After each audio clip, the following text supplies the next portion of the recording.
guys sure don't need to protect. I'm Ken Tate. I'm the Range Watershed Specialist here in the Department of Plant Sciences at UC Davis. And, I was just asked to provide a few concluding remarks and observations of the day and talk about what the future of juniper management, whatever that might be, looks like. And to me, the answer is really obvious. It's for this group to keep doing what it's doing. Right? I mean, I've not seen us talk about logging, endangered species, and grazing at the same time for this many hours and not end up in a fist fight somewhere. Like the world I live in, and water quality, and water in the West. I mean, this is pretty collegial here. And so this is the answer, y'all. It really is. You know, there's a lot of differing ideas about maybe where we should be. There's a lot more agreement about where we should be. And, you know, the species may get listed. It could happen in the bi-state area. It could happen up north. That may come, that may go. What I would encourage is to maintain relationships.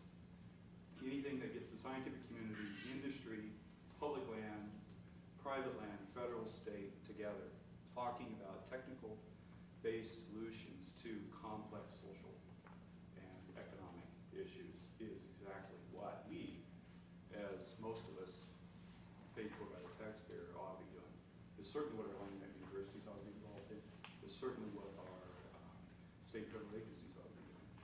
And so I think there's a lot of exciting opportunities here from scientists, because you've got endangered species, you've got multiple other objectives from agriculture on forward to helping solve some of our carbon footprint issues. There's clear research needs that aren't just ecology, and aren't just improved transported product or an economic solution. They're all those things woven together. And so it's exactly the kind of big topic, I think, that we're going to have to work on. The low-hanging fruit is gone. You know, these are the kinds of projects that we're left with. And so I'm just extremely encouraged at how collegial this conversation's been, and I think it reflects the longer-term collaboration that's existed in this group working on this topic. So with that, thank you.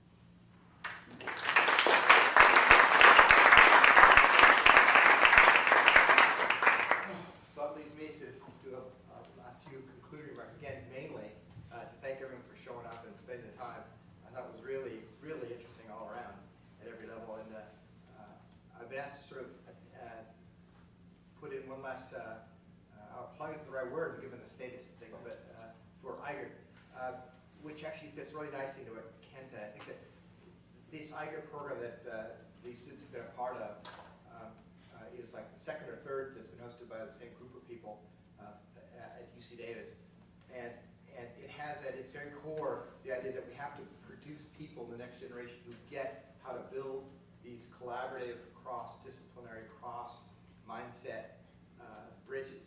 And so the fact that, you know, this was so collegial despite all these diverse views is the exemplification of what IGERT works for.